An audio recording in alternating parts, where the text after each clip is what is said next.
रुखसार,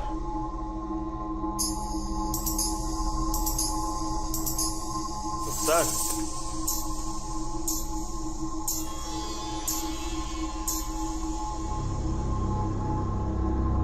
रुखसार,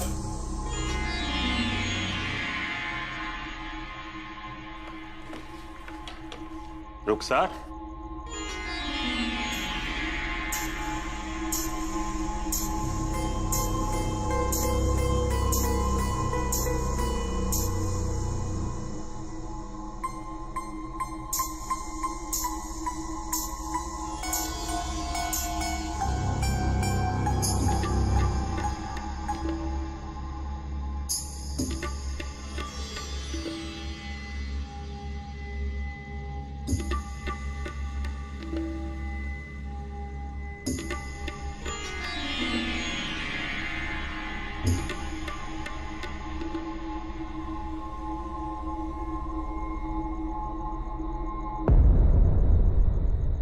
रुखसार, क्या आपने भी वो आवाजें सुनी?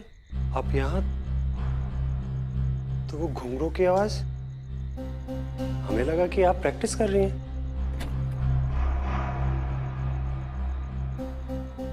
नवाब साहब, वो घुंघरू की आवाज आ रही है, हाँ मैंने भी सुनी। लेकिन कहाँ से आ रही है ये नहीं पता। आप आराम कीजिए, मैं देखता हूँ। जी शुक्रिया।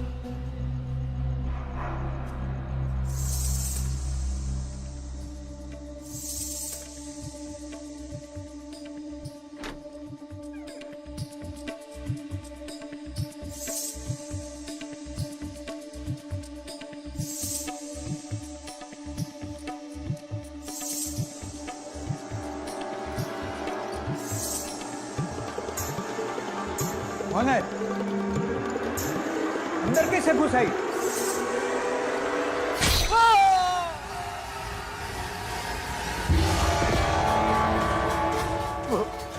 वो सबको मार डालेगी। नवाब साहब,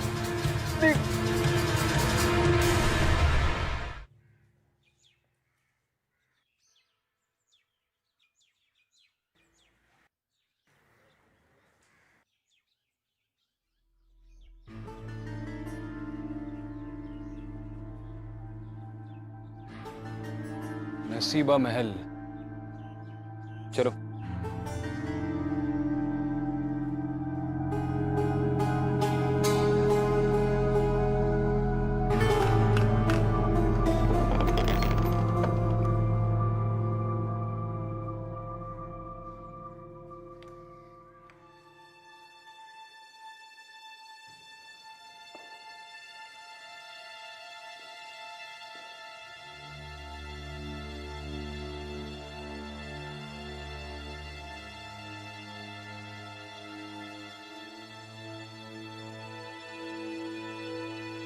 आइए।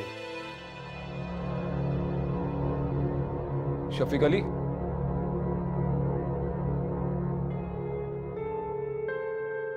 ये हवेली हमारी पुश्तैनी है। हमारे परदादा नवाब अली मिर्जा साहब इस हवेली से बहुत प्यार करते थे। किसी जमाने में इसकी महफिलें बहुत मशहूर हुआ करती थी। खैर, कुछ साल पहले हमारे अब्बा हमें दुबई ले गए। हम वहीं पे पले बड़े।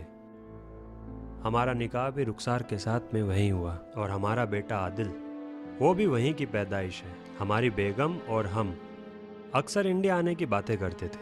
हमारी दादा की डेथ के बाद ये हवेली बंद थी और आदिल भी बड़ा हो रहा था, तो हम दोनों ने सोचा क्यों ना आदिल को कुछ साल इंडिया में बड़ा किया जाए। और इसलिए आप अपनी पुश्तैनी हवेली में रहने के लिए चले आए?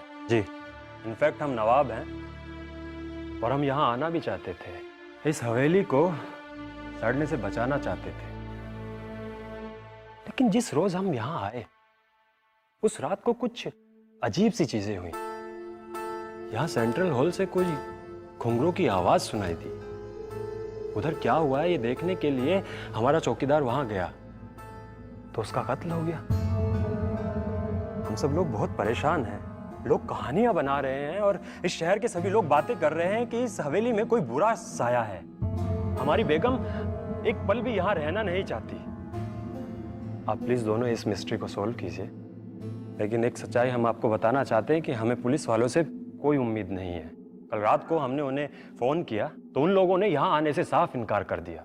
इनकार कर दिया? जी, अब आप भी बताइए कि हम अपने ये खानदानी महल को कैसे छोड़कर जाएं, कैसे भाग जाएं यहाँ से।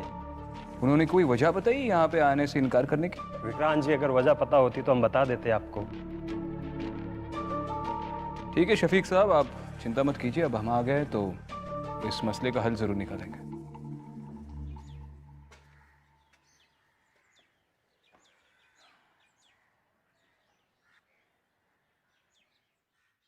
किस सोच में डूब गई मोहतरमा?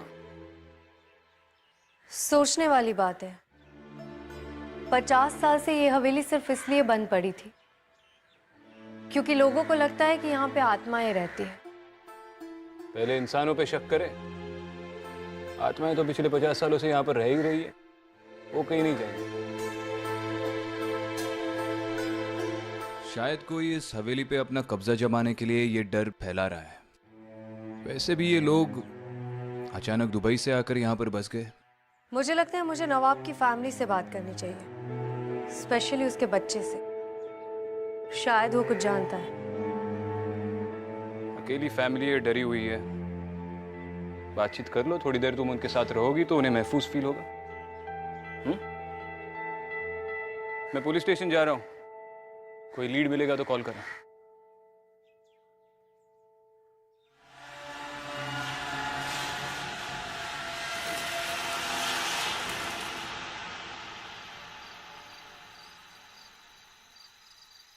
अम्मी अम्मी चलो ना, अम्मी प्लीज इस घर से चलो ना, अम्मी चलो ना। हम चलेंगे यहाँ से।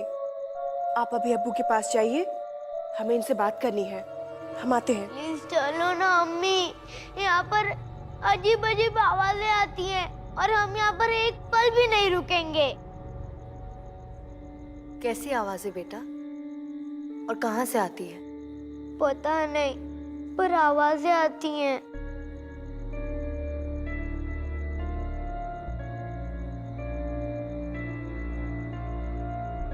आप नवाब से की बातों में मत आइए, वो बहुत बड़ी गलती कर रहे हैं।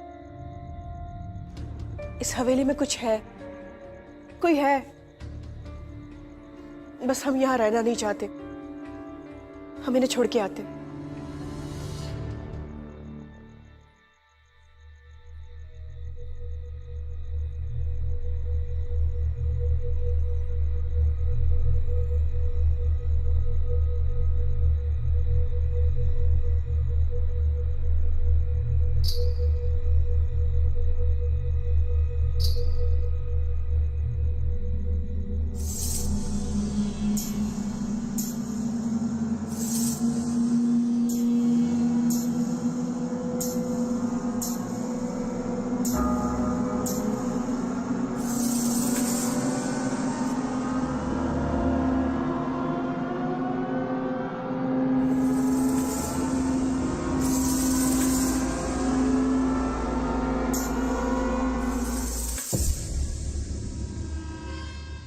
उस चौकीदार के बारे में हमें क्या क्या पता है? सर ज़्यादा कुछ नहीं, लेकिन वो लोकल नहीं था।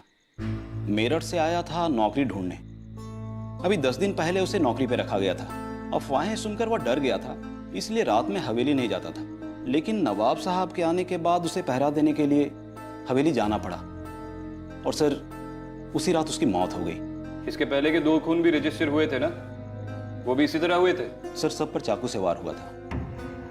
कुछ साल पहले किसी चौकीदार को रखने की कोशिश की गई थी और अगले सुबह उसकी लाश मिली। उसके पेट में चाकू घोंपा गया था। कुछ दिन बाद फिर किसी चोर ने अंदर घुसने की कोशिश की और उसकी भी लाश मिली और उसके भी पेट में चाकू घोंपा गया था। और किसी को कोई सुराग नहीं मिला कि कातिल कौन है? और आपने भी छानबीन नहीं की? सर हम लोग यहीं के हैं। उस हवेली की किस्से कहानियां सुनकर पले बढ़े हैं। मन में इतना डर बैठ गया है कि हम में से कोई हवेली में रात में नहीं जा सकता। आपको याद है ना, आप पुलिस फोर्स में? हाँ सर, लेकिन मरना कोई नहीं चाहता। एक कांस्टेबल हिम्मत करके हवेली के अंदर गया था, लेकिन रात में घुंघरू की आवाज़ सुनकर वो इतना डर गया कि 4 दिनों तक शॉक में रहा था। इसका मतलब जो भी वहां पे डराने की कोशिश कर रहा है वो तो कामयाब हो गया। उसने तो पुलिस को ही डरा के रख दिया। फक्र है आपको इस बात का, पंकज जायसवाल? ये चाकू भोंकने के अलावा और भी कोई सिमिलरिटीज है इन मर्डर्स में? सर टाइम ऑफ डेथ सबकी एक जैसी है। क्या है? लगभग रात के 12 बजे सबकी मौत हुई। वही सर, पेट में चाकू लगे निशान।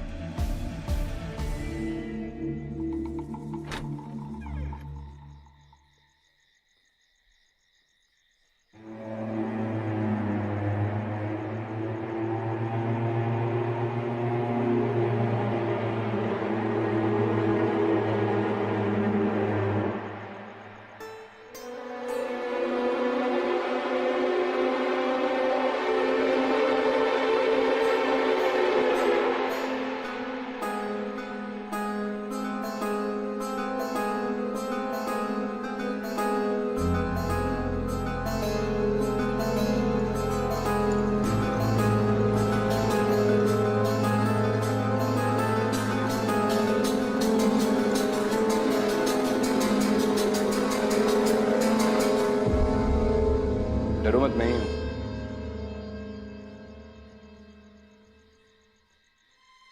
ऊंची छत और खाली हवेली, छोटी सी छोटी आवाज पे कोई डर जाएगा यहाँ पे?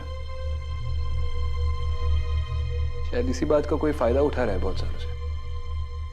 तुम पुलिस स्टेशन से इतना जल्दी कैसे आ गए? अरे वो जायसवाल से ज्यादा तो हम ही जान जाएंगे इस हवेली के बारे में, 3-4 चक्कर काटने के बाद।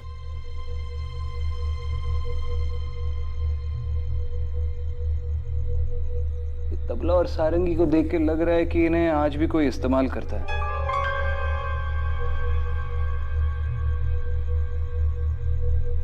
और ये जमीन में फर्क देख रही हो? हाँ, सिर्फ इसी हिस्से में धूल मिट्टी नहीं है। ऐसा लगता है जैसे यहाँ पे आके कोई नाचता है।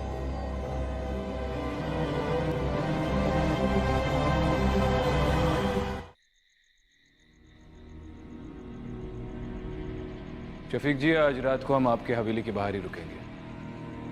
अगर कोई एक्टिविटी होती है तो पता चल जाएगा। लेट्स होप कि आपकी हवेली का चोर आज रात को ही पकड़ा जाए। बहुत बहुत शुक्रिया आप दोनों का, लेकिन आप रुकेंगे कहाँ? उसकी चिंता आप मत कीजिए, बस इत्मीनान रखिए। Good night.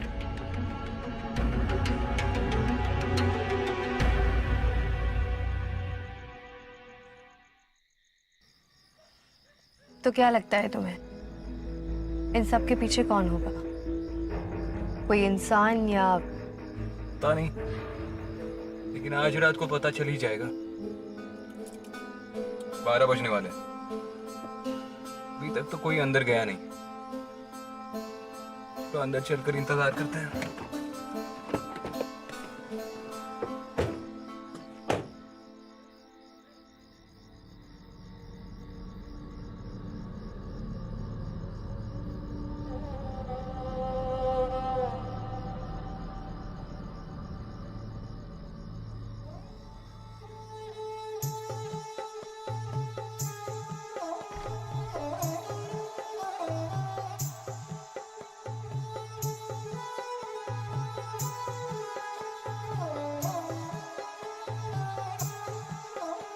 ये कैसे हो सकता है?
मैंने अभी यहाँ पे एक लड़की को नाचते हुए देखा और उसके साथ 3 लोग और भी थे। कहाँ अंदर? हाँ।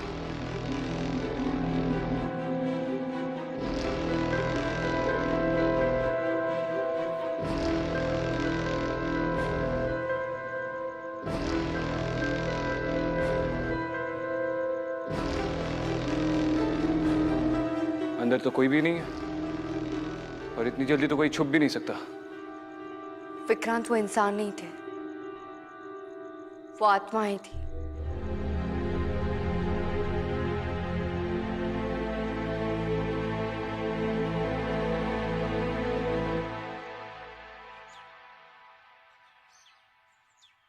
आपने कहा था कि आपने बचपन से ही उस नसीबा महल के बारे में किस्से और कहानियां सुनी है। मुझे वो कहानी जाननी है। मैडम, मैंने विक्रांत सर को वो कहानियां नहीं सुनाया क्योंकि उनका मानना है कि हम केस ना सॉल्व करने के लिए उन्हें ये कहानी सुना रहे हैं। देखिए, आप एसीपी विक्रांत सिंघल के बारे में जो सोच रहे हैं वो वैसे बिल्कुल नहीं है। फिलहाल आप मुझे कहानी सुनाइए। अगर इस कहानी का नसीबा महल से कोई संबंध है तो मेरा ये कहानी जानना बहुत जरूरी है। मैडम, ये कोई लगभग 50 साल पुरानी कहानी है।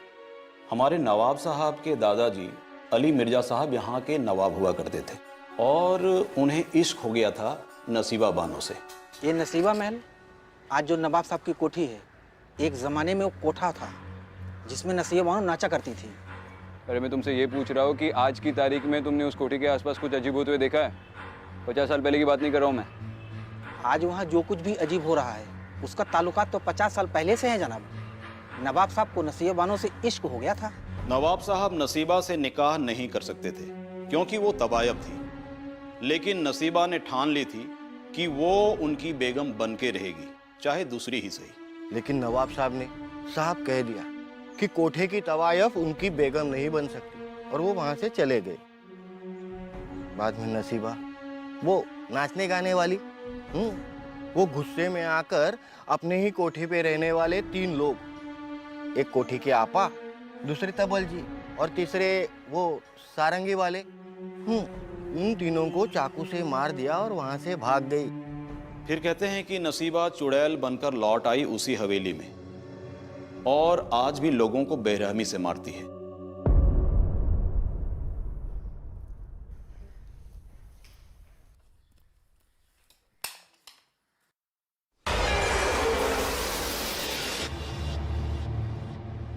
अम्मी कहाँ हैं आप?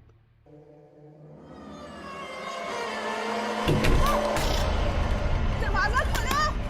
आदिल, आदिल।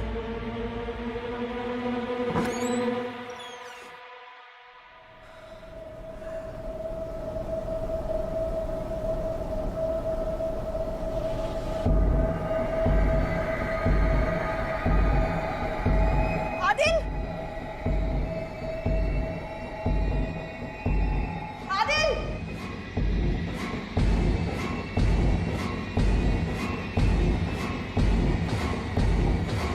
आदिल, आदिल, क्या हो गया?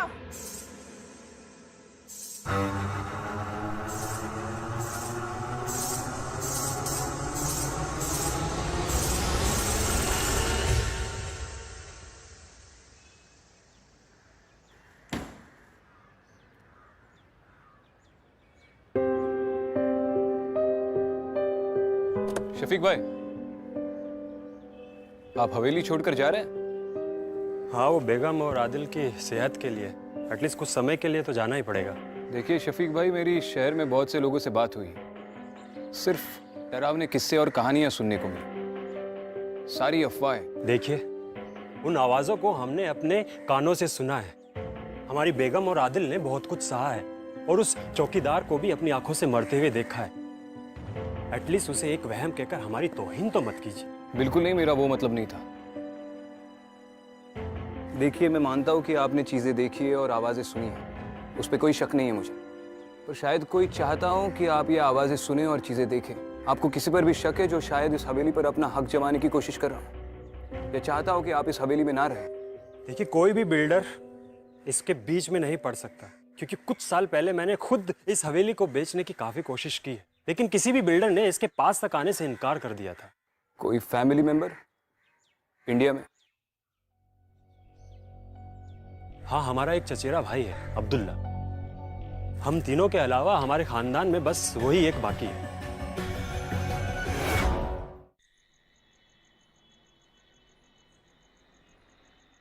अब्दुल्ला जी, तो आप नवाब शफीक अली के इकलौते चचेरे भाई हैं? जी, और हमें इस बात की खुशी है कि भाईजान, भाभी जान और आदिल को लेकर यहाँ चले आए, वरना यहाँ तो हमारा अपना कहने वाला कोई था ही नहीं। जी, एक तरह से तो आपके लिए अच्छा ही हुआ, लेकिन अब आप अपनी सारी प्रॉपर्टीज पे हक कैसे जमाएंगे? अगर शफीक ना होते तो आप ही नवाब होते। देखिए, एक तो हुकूमत का जमाना गया, भाईजान भी अब सिर्फ नाम के ही नवाब हैं, और रही बात प्रॉपर्टी पर हक जमाने की, तो आप देख सकते हैं कि खुदा का दिया सब कुछ है हमारे पास, और फिर हमें और किस प्रॉपर्टी की ख्वाहिश होगी? नसीबा महल?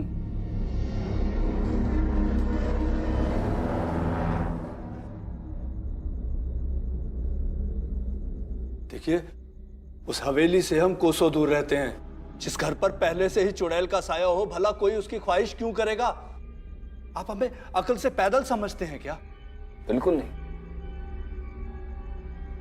मगर आप भी औरों की तरह यही मानते हैं कि उस हवेली पर किसी चुड़ैल का साया है? हुजूर, जो हमने देखा है, अगर आप देखते तो आप भी यही कहते। अच्छा, मतलब आपने उस चुड़ैल को देखा है? जी, जब हम 10 बरस के थे तो हमारे अब्बू जान ने हमें बताया था कि वो हवेली हमारे खानदान की जरूर है, मगर हम भूल से भी वहां कदम ना रखें, और रात में तो हरगिज नहीं। हमारे बार बार पूछने पर भी हमें कभी नहीं बताया गया कि हम वहां क्यों ना जाएं। फिर एक रात हम हिम्मत करके उस हवेली में दाखिल हुए। उसके बाद हमने जो देखा। क्या देखा? नसीबा बानो वो चुड़ैलों की तरह नाच रही थी और हमें मारने के लिए हमारी तरफ बढ़ रही थी। हम अगर वहां एक पल भी और ठहरते ना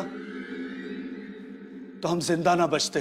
पता नहीं क्यों मुझे अब भी लग रहा है कि आप ही ने इन कहानियों को बढ़ावा दिया है ताकि कोई उस हवेली पर कब्जा ना कर सके। देखिए, पैसों की कमी नहीं है हमारे पास, और अपनी जान की सलामती के लिए हम वहां कदम रखने का इरादा भी नहीं रखते। यहाँ आसपास कोई मदरसा है? जी, वहां के मौलवी साहब से हम मिल सकते हैं? जी, हम उन्हें यहीं बुलवा लेते हैं। शुक्रिया।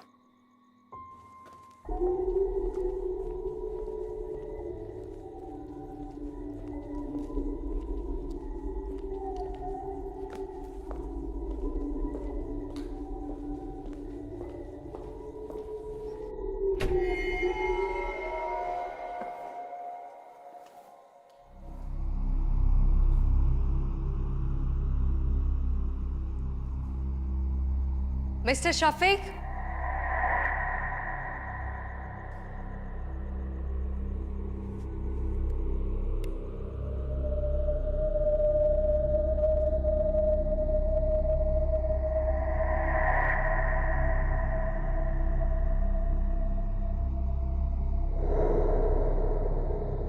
नवाब साहब।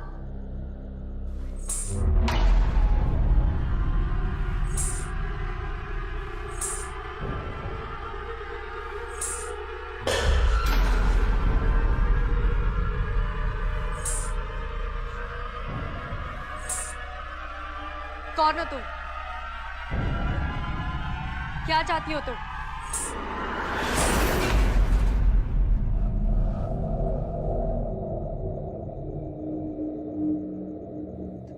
देखो, जब तक तुम मुझे सच नहीं बताओगी मैं तुम्हारी मदद नहीं कर सकती हूँ। नसीबा,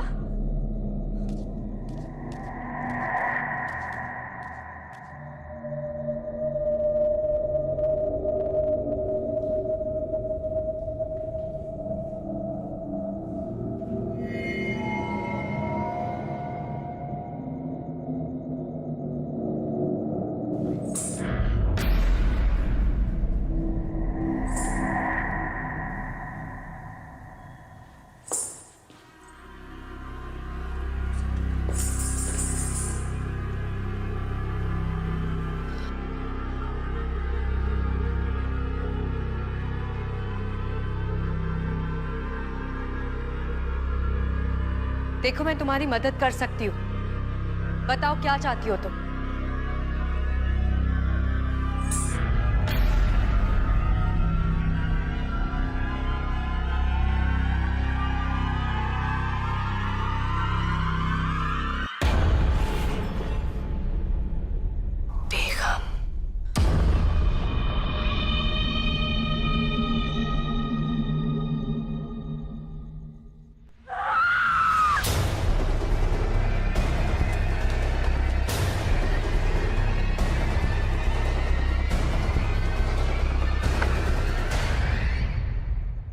मौलवी जी, हमारे बुलाने पे आप आए, इसके लिए शुक्रिया। जी बहुत शुक्रिया। कहिए क्या खिदमत कर सकता हूँ मैं आपकी?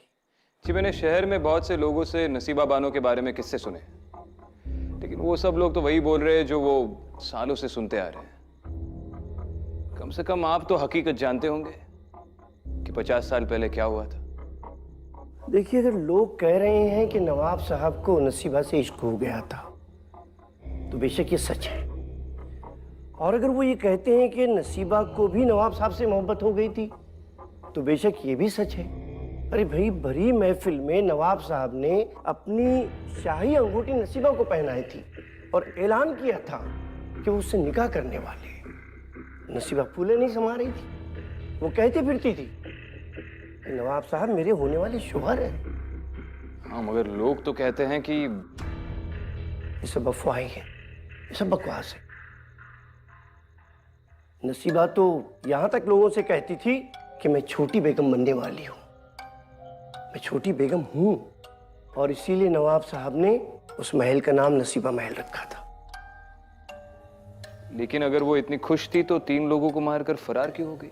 बरसों से मैं खुद इस सवाल का जवाब ढूंढ रहा हूं कि नसीबा को अगर नवाब साहब से कोई रंजिश थी तो वो उनका कत्ल कर सकती थी, उनको मार सकती थी, लेकिन नसीबा ने ऐसा नहीं किया।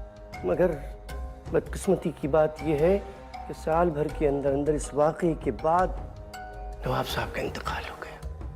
शायद वो ये सदमा बर्दाश्त नहीं कर सके। मौलवी जी, ये तो मैं भी जानता हूँ कि नसीबा बानो कोई चुड़ैल नहीं है, लेकिन ताज्जुब इस बात का है कि इतना सब कुछ जानते हुए भी आपने ये सब किसी को बताना ठीक नहीं समझा। देखिए, लोगों को दरअसल हकीकत से ज्यादा किस्से कहानियों का जायका पसंद है, और मैंने बताने की कोशिश की, मगर किसी ने मेरी बात पर कान नहीं धरा तो भला मेरा क्या कसूर है इसमें? शुक्रिया मौलवी जी। जी।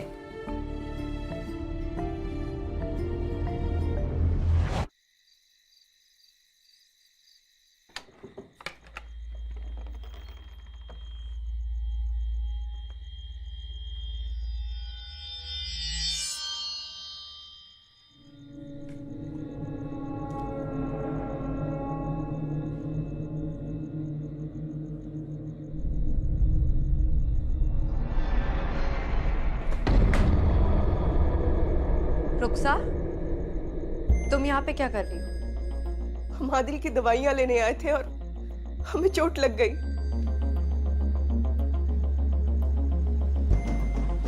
या खुदा, ये क्या हुआ? इस हवेली में रहना खतरे से खाली नहीं है। तुम लोगों को यहाँ से निकलना होगा। चलिए आइए। चलो जल्दी से।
क्या हुआ? उस रात उस कमरे में मैंने जो देखा था वही आज मैंने फिर से देखा। हर रात उस कमरे में उसी पल को दोहराया जा रहा है। मतलब? विक्रांत, मुझे लगता है कि नसीबा के कोठे में जो 3 लोग मरे थे उसमें और नसीबा के गायब होने में नवाब साहब का हाथ है। ये तुम कैसे कह सकती हो? मैंने तुमसे कहा था ना, उस रात नसीबा मेरी तरफ भाग के आ रही थी, लेकिन उसने मुझे तो देखा ही नहीं। वो उनकी तरफ भाग के जा रही थी जो उस वक्त दरवाजे पे खड़े थे, नवाब साहब। तुमने नवाब साहब को पहचाना कैसे? ठीक से देख नहीं पाई, चेहरा तो बिल्कुल नहीं देखा, लेकिन 1 सेकंड के लिए मैंने किसी को शाही कपड़ों में देखा था, इसीलिए मुझे लगता है कि वो नवाब साहब ही थे। और ये नवाब साहब को हम एविडेंस में कैसे पेश करेंगे? पूछ रहा हूं। विक्रांत, प्लीज मेरी थ्योरी पे भरोसा करो।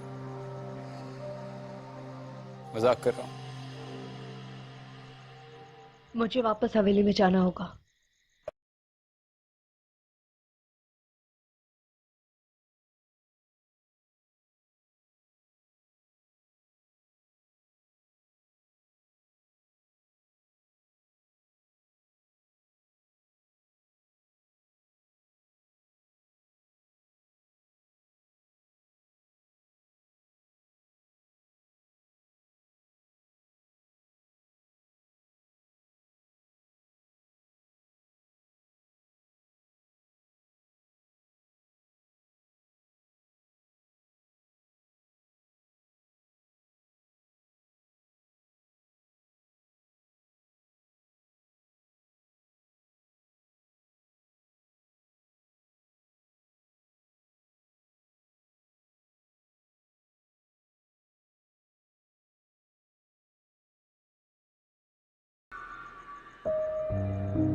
विक्रांत! विक्रांत! क्या हुआ? विक्रांत, हमें जल्दी से इस दीवार को तोड़ना होगा। क्यों? नसीबा इस दीवार के पीछे है। क्या? तुम्हें कैसे पता? वो सब मैं तुम्हें बाद में बताती हूँ, लेकिन अभी हमारा इस दीवार को तोड़ना बहुत जरूरी है।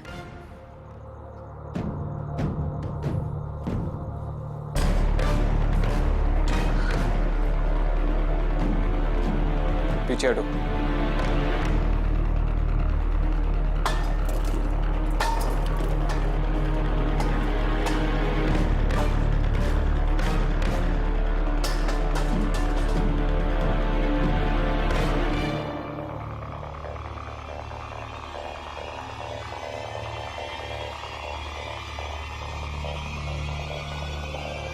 ये नसीबा है।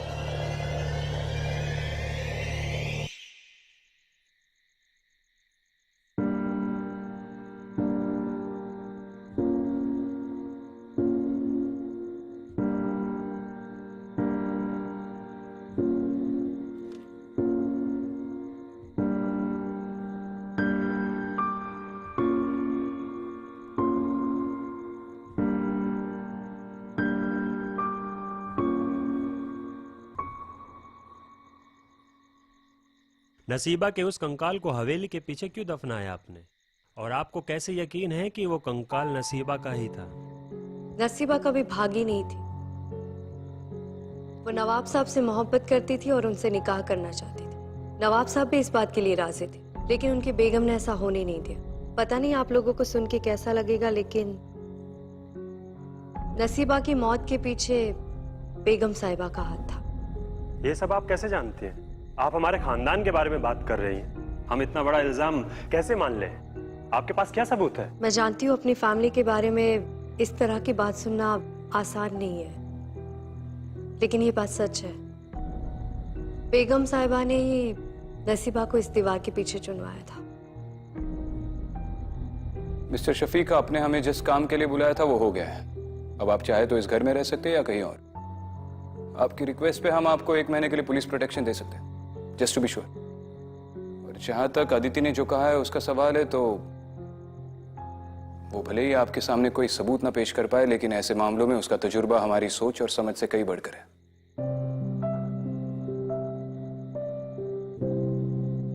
आई थिंक ये लोग सही कह रहे हैं। हमें यहाँ से चले जाना चाहिए। आदिल बहुत डर गया है। अब इसे मानना या ना मानना आपकी मर्जी है। ख्याल रखिए।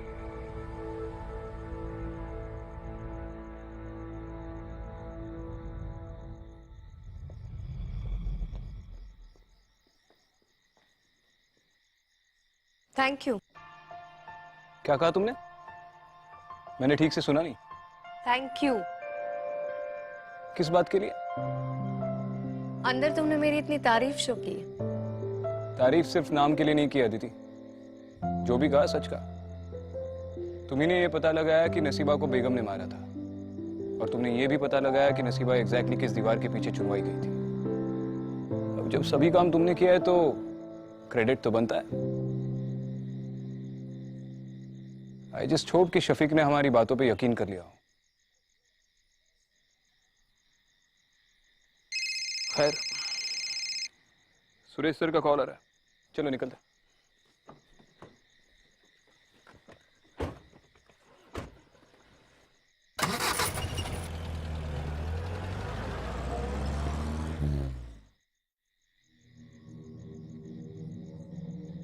चले।